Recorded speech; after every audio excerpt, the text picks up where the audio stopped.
Hello Reddit, this is going to be kind of long because there's a lot of context, so first and foremost, I'll tell you guys a little about my ex-girlfriend.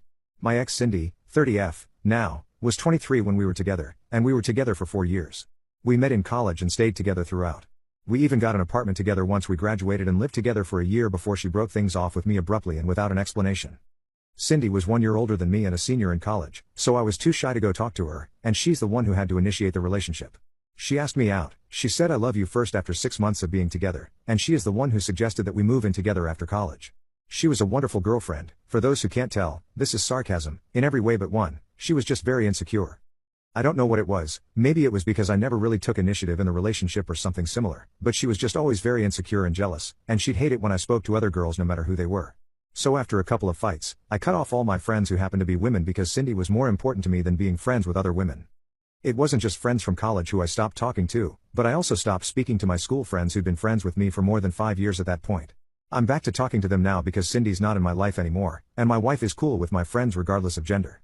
But back then, I was just friends with my guy friends, and I wasn't even allowed to go out with them to have a boys' night because Cindy believed that it would just be an excuse for us to all go to bars, get wasted, and pick up girls. I didn't think that was fair to me because she'd forbid me from seeing anyone without her because of how insecure she was, but I couldn't see how wrong it all was because I was too in love with her, and I felt like she was too. She'd tell me all the time about how much she loved me and said that she couldn't live without me, she couldn't imagine a future without me, and whatnot, so I stayed despite everything because I wanted to marry her and be with her. That's all I wanted. But with time, it became more and more difficult to stay with her since she just kept getting more suspicious and weird about me. By the time we were living together, I couldn't do anything without her breathing down my neck. She checked my phone all the time, she'd monitor my movements, and if I didn't update her on my location at all times, then she'd threaten to lock me out when I came back home. So by now, you guys have some idea about how toxic our relationship had turned by the time we broke up. I still somehow found it in me to stay with her, but then surprisingly, she's the one who broke up with me, and it was over something insane because it was just a small misunderstanding that led to our breakup. One day, my sister visited me without announcing her visit, which she usually did to make sure Cindy didn't suspect me and think that maybe I was having other girls over. Cindy wasn't at home when my sister, Lauren, 33F, dropped by. She was at a friend's place because she was allowed to meet her friends, and I wasn't allowed to suspect her. Anyhow, Lauren surprised me by dropping in unannounced, and I was so surprised to see her that I didn't even text Cindy to tell her that Lauren had come over, which I would have usually done. We got to talking and spent around 2 hours together at home, but then all of a sudden, she received a call from her boss and had to leave to go back to work urgently. The thing that caused my breakup was, unfortunately, the lipstick that Lauren had left behind when she'd taken it out to reapply it before she headed back to work.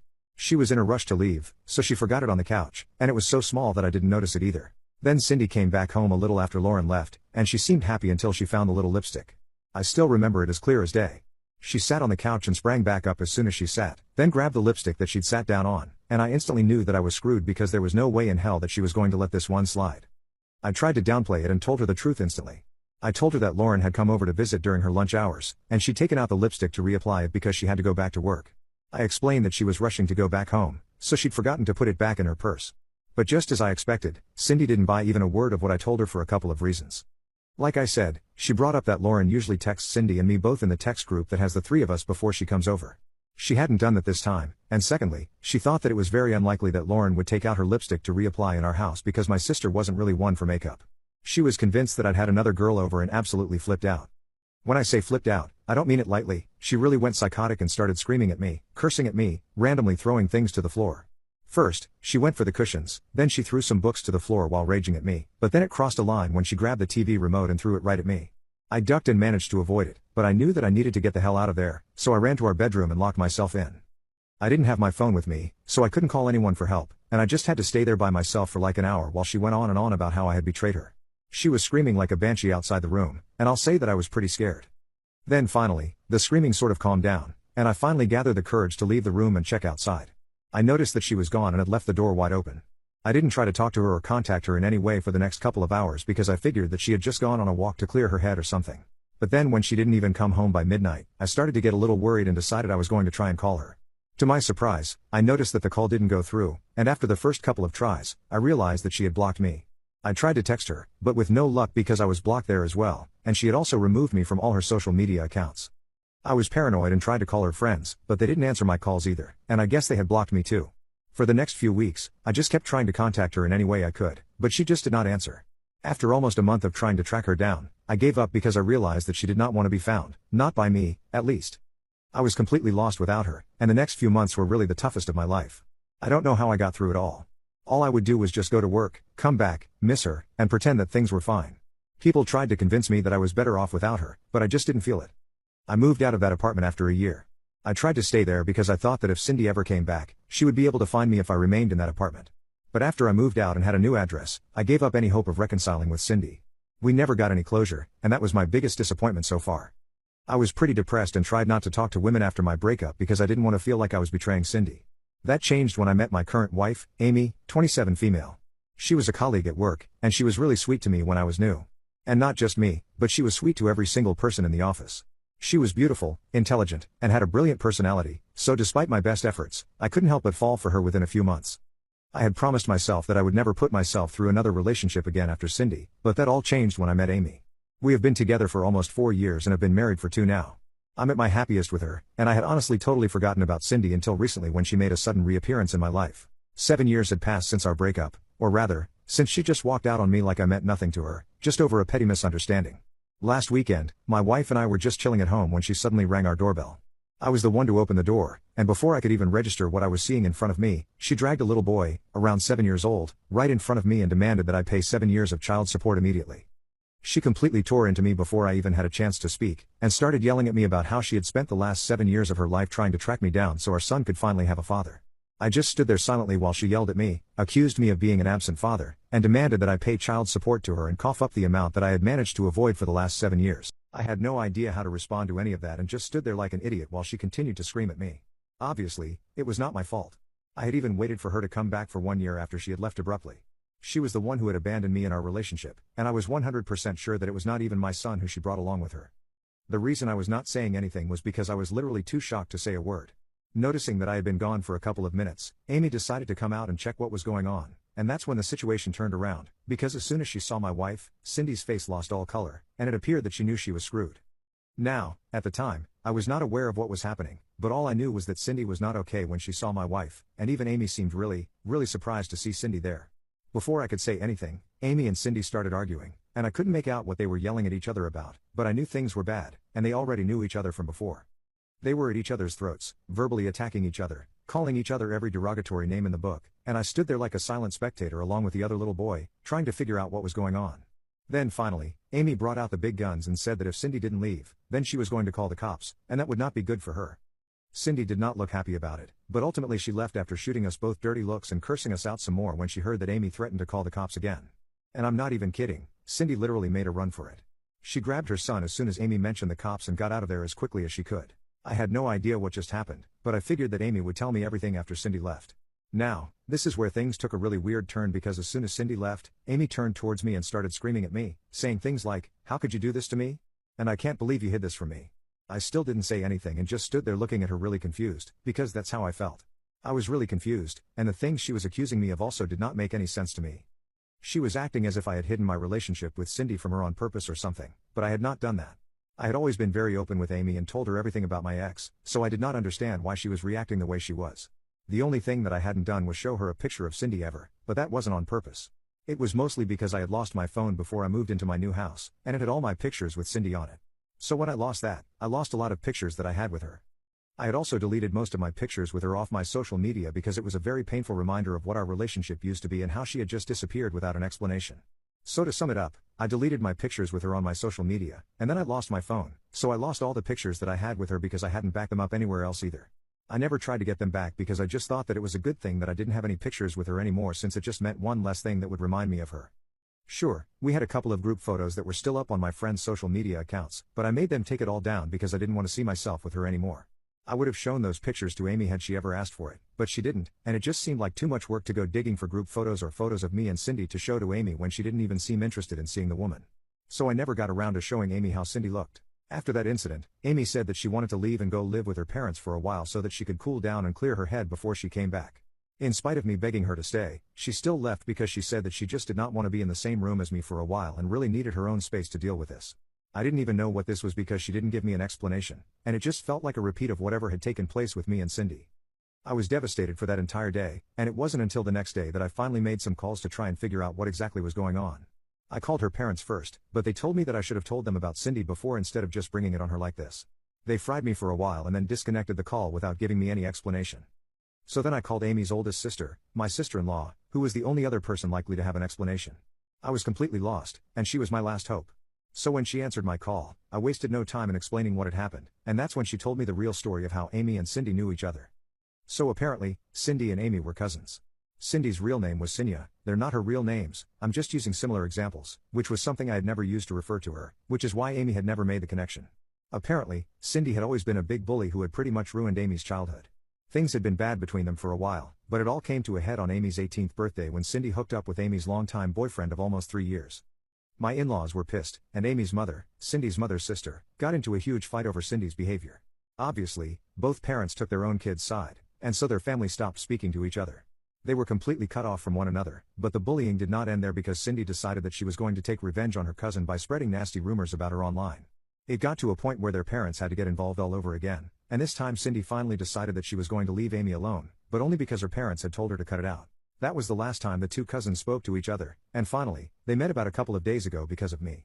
After the phone call with my sister-in-law, I finally figured out why Amy had been so mad when she saw Cindy at our door.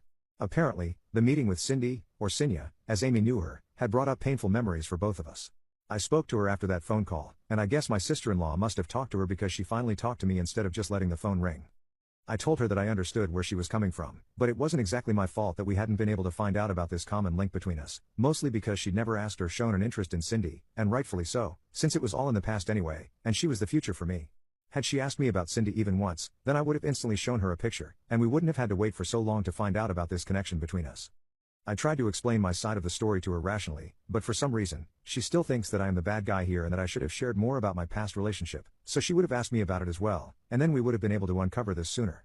I just couldn't see how any of this was my fault, and I told her so as well. She got really mad at me and stopped speaking to me after telling me that I was being stupid and self-involved. She then told me that she had a horrible history with Cindy and expected me to understand and respect that, to which I replied that I had a horrible past with Cindy as well, but I didn't see Amy trying to be understanding of that. I guess that really offended her because she told me that I won the Olympics for having the worst past ever and then she hung up. Since then, she has not been responding to any of my calls or texts, and I feel like I really screwed up here. My wife usually never loses her cool like this, so this was definitely a very touchy and sensitive subject for her. But I feel like she needs to realize that this is a sensitive thing for me as well, so it's not really fair to put the entire blame on me when I don't even understand what my fault here was exactly. I'm just glad that I haven't heard from Cindy yet because I'm sure that if she continues to try and get involved in my life, then this mess will only get bigger. Anyway, Ida for not telling my wife enough about my toxic ex-girlfriend. Update 1. Hi guys, so first of all, thank you all for the comments that advised me on what to do here. I'm really thankful for everyone who had something to say.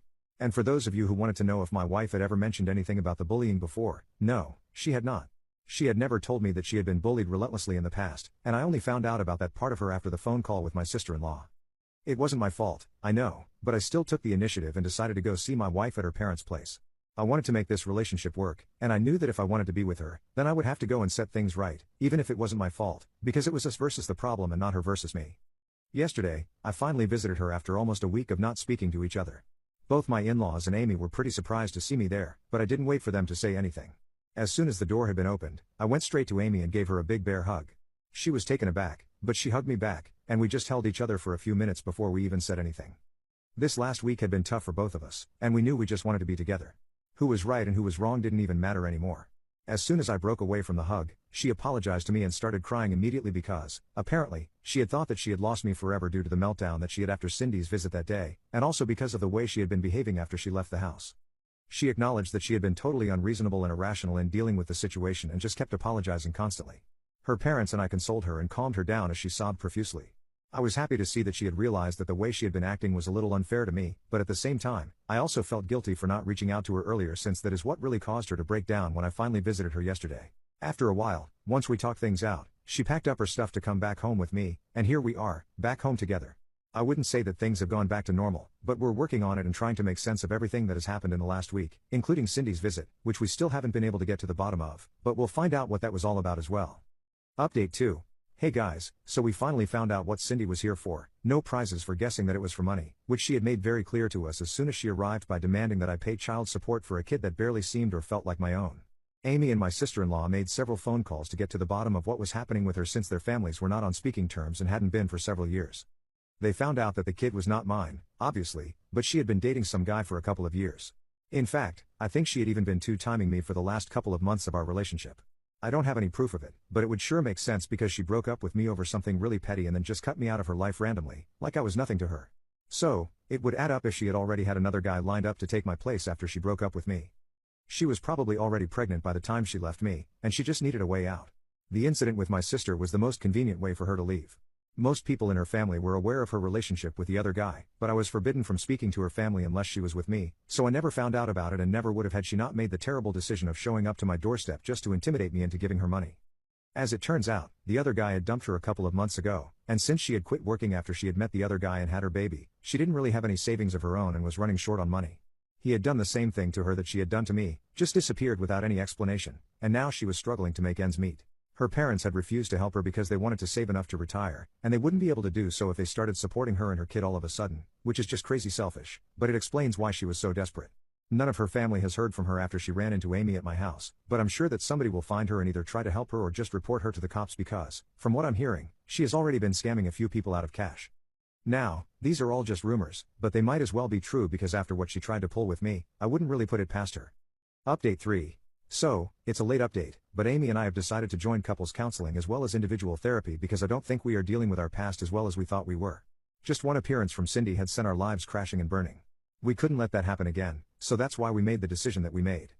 As for Cindy, we heard from a couple of relatives that she was now living with another guy whom she had met online just a few days ago, but he was already smitten with her and had offered to let her move in. Her parents were inconsolable because of how she had been acting, and even more so as she had told them that they were not allowed to meet their grandson anymore. Not to take her side, but honestly, what were her parents even expecting? They had turned her away when she needed them, and now they expected her to just be fine with it? That's just ridiculous. They had always enabled her behavior, be it with me or with Amy. Her parents weren't pleasant people, and clearly, neither was she. The apple doesn't fall too far from the tree, and she's living proof of it. Amy and I just feel bad that the poor kid has to suffer the consequences of her bad decisions.